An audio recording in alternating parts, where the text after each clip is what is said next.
อบคุณท่านจะรับฟังความจริงยักษ์เลยนะน้องน้องน้อง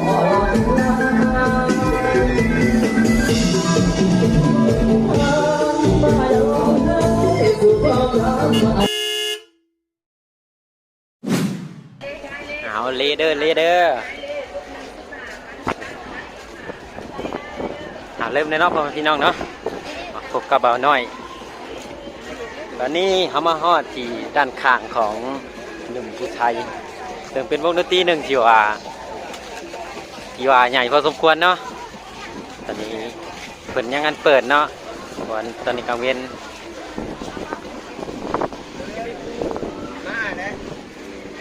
อันนี้คือวงดนตรีหนุ่มผู้ไทยกลับมาเบิ่งลำโพงเพิ่นเนาะ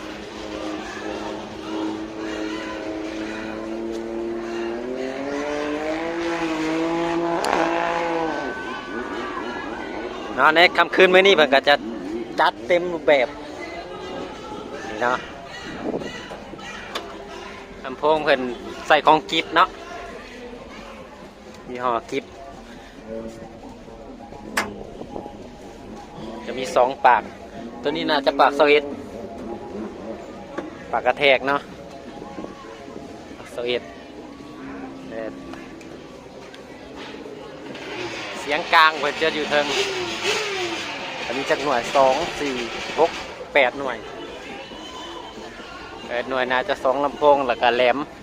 กลางด้านเทิงก็เป็นมอนิเตอร์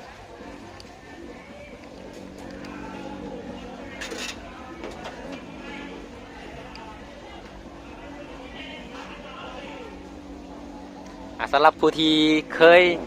เห็นวงนี้เล่นแล้วก็คอมเมนต์มาเด้อเนาะว่าคักหรือบ่คักคอมเมนต์มาได้เนาะมาเว้ากันเดี๋ยวบ่ได้แม่นสิเว้าใส่วงเพิ่นดอกมาเว้ากันได้ในคอมเมนต์เคยแล้วเคยไปเล่นวงนี้แล้วสั่นนะหรือทางพี่น้องทางเมืองไทยเพิ่นเคยมาเบิ่งบ่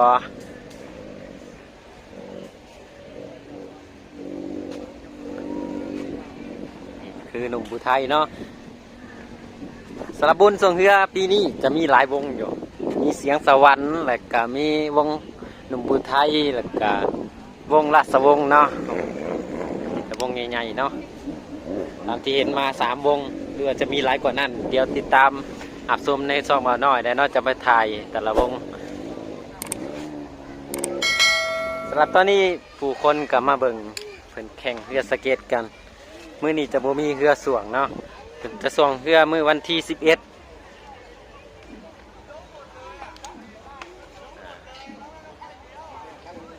นี่คือเป็นแพเมืองฟ้าเนาะทีมงานสเก็ตเพิ่นจะมาแข่งนี่จะมีไอ้น้องทางฝั่งไทยเพิ่นก็มาทางมุกดาหารเนาะเอาเรือมาแข่งสำหรับวงหนุ่มอุทัยก็มีประมาณนี้เดี๋ยวเสียงดนตรีบ่าวน้อยจะมาถ่ายเวลาเพิ่นเล่นติดตามหับส้มมาพังได้ที่ซองบ่าวน้อยนี่ล่ะสำหรับเบียร์ลือน้ำดื่มเป็นจะขายเป็นป๋องเนาะแต่ก่อนส่งก้อนๆอะไรผมจะขายเป็นกวดแล้วมันเก็บเมียนยากแล้วมันเกิดอันตรายนะสำหรับขายเป็นป๋องเนาะสบายแต่ว่าเบียร์ปีนี้ก็ค่อนข้างว่าขึ้นหลายแต่ยังขึ้นบนซ้ำน้ำมันเนาะมันเราขึ้นหลาย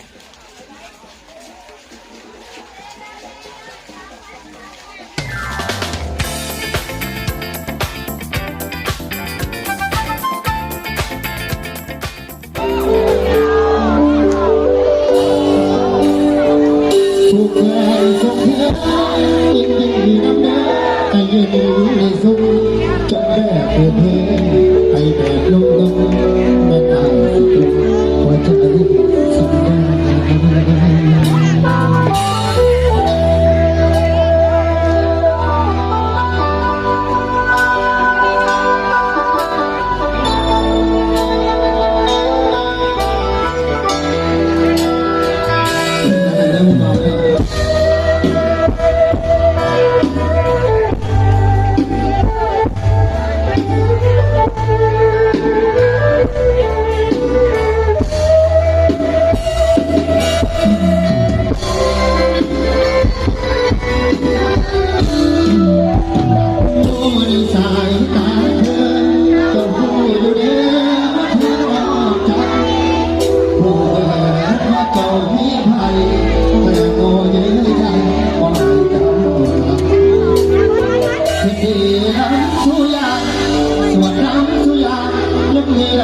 ตาอย่าหาทำแบบนี้เด้อลาเป็นปากไม่ตังแต่น้อยใจเมื่อเจ้าสิไปขอขอบใจแค่คนอยู่หลังที่เข้าขาดก็สวมเสื้อผ้าคนที่น่ารักกลายเป็นโซ่เมื่อเจ้าไปมันเจ็บสักในกระใจของเราจบแม่ให้เธอดีน้ำเขาหลังที่แม่เอาน้ำเขาจากใจจบแม่ให้เธอลาออกวันนี้ความรักสองที่คือน้ำน้องกับเธอไม่จำแต่ใส่ลงลงพวกแกพวกเธอยินดีน้ำเด้อให้เก่งให้ฟังจบด้วยเธอคุณลงจะขอมาเริ่มยอมแล้วต้องการพันยังไงแต่นั้นนี่มันพอดีตรงนี้ให้จัดสรรให้รถยังหลายอยู่แต่พอร้อนแต่นั้นหลายโอ้ดังแต่นั้นหลาย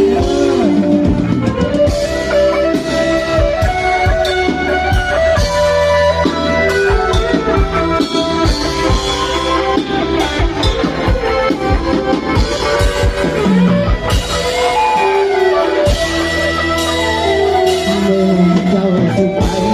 ก็ขอเข้าใจเหตุผลอยู่หลังได้พาทางร้อนก่อนส่งเสียฟ้าคนที่น่ารักกลายเป็นตัวเมื่อเจ้าไปมันเจ็บสักไหนรักใจของเราจบแม่แต่เธอยินดีน้ำเขา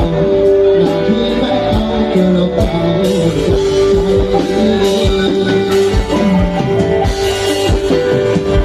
จบแบบเพลงยังบอกเพลงก็ความสองอย่าง